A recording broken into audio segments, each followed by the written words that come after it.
Hello fire signs, Aries, Sagittarius, Leo. Welcome to my channel. Welcome to your weekly reading.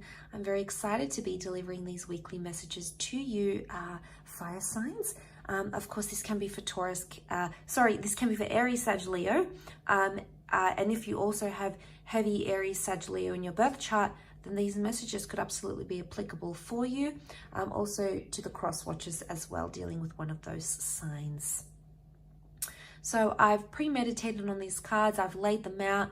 I've wanted to present these cards to you because as soon as I saw the Knight of Pentacles come out with the Fool card, straight away I feel like someone's not taking a situation seriously, or there's a relationship that's not being taken seriously. Things are very one-sided, or things are going to appear very one-sided. One of you is coming up as a Knight of Pentacles, steadfast, strong, committed. The other is coming up as the Fool, someone who's not as committed as a Knight of Pentacles, and someone who doesn't take things as serious as they should.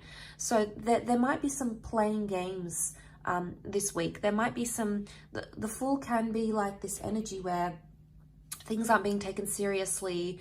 There's a little bit of immaturity. You know, these sorts of things. There's a lot of communication happening with the Eight of Wands. And I feel like this communication is going to be very telling of where this person is, where you're at, fire signs, and also where this person is. Now, it's not necessarily a bad thing. Sometimes the Knight of Pentacles can teach the Fool some things about being serious and being committed. And sometimes the Fool can teach the Knight of Pentacles to be more lighthearted in the situation. To not be so stern and not be so serious and not be so sinister. So there's actually a blessing that's coming from this sort of division.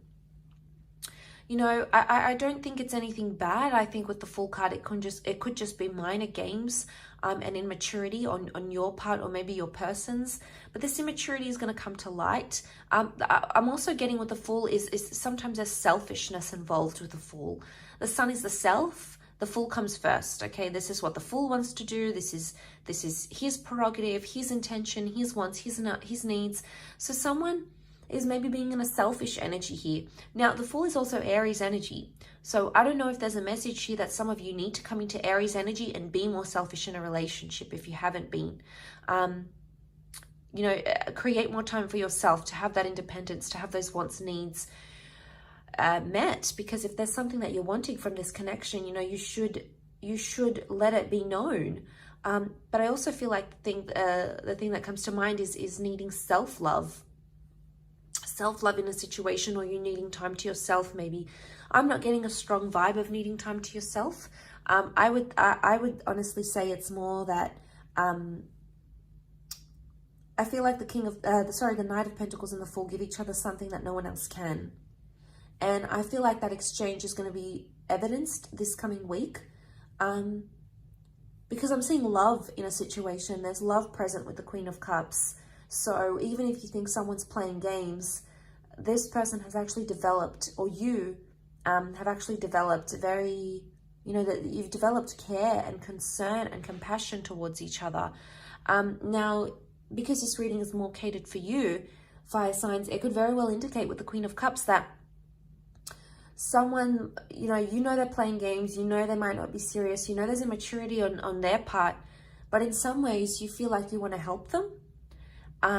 In some ways you want to watch them grow, or in some ways you want to be around to watch that transformation. And I absolutely think it's very likely that you could be. I think with the Queen of Cups, there's love here, whether you're aware of it or not, whether you're intentionally aware of it, or whether there's more like what I'm getting is like subconscious love.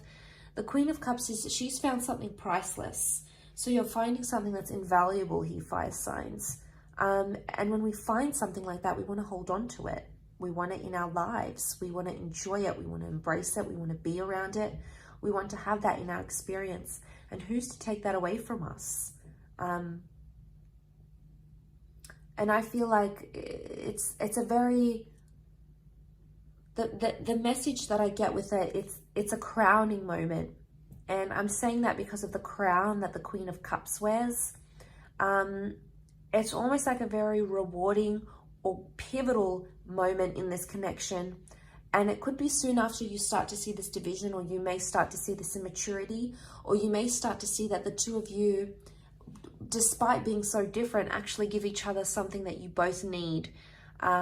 Because of these differences, it gives you something you both can give to each other, and it gives you something that you can both sort of benefit from. So this is a good process of symbiosis where you give each other something that no one else can. And that's why I feel like that's maybe the crowning moment in this connection or in this relationship. I mean, for some of you though, I feel like with the Eight of Wands, there's a message coming from God, from your spirit guides, from the heavens, you know, from the universe, whatever it is that you believe in.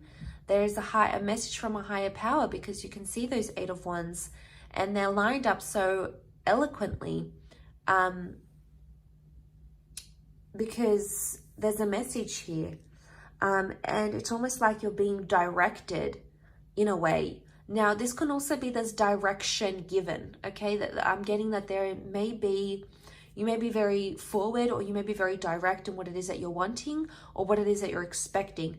And that, I feel, is associated with the self, okay? Self mode, individuality, wants, needs, desires. So it's almost like you're advocating that. Now, that is what might be met with immaturity or foolishness, or this person might just be ignorant, okay? Ignorance isn't always bliss, but they might be ignorant in this situation, and that's what could cause you to see those contrasting differences between yourself and this person. Because the Knight meets with the Fool, and it's two very different walks of life. It's two complete different directions, different cultures, different upbringings.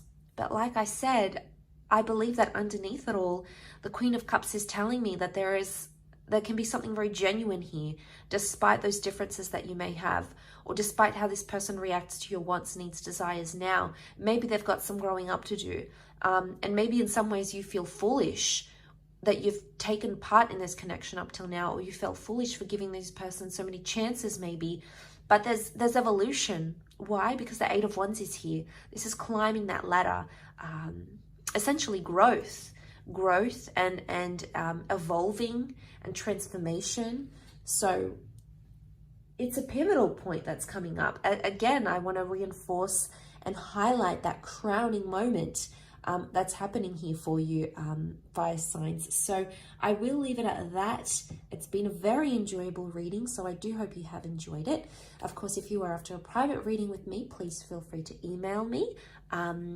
Otherwise, I do hope you have a wonderful week ahead, and hopefully we shall be connecting very soon. So thanks again, everyone, and bye for now.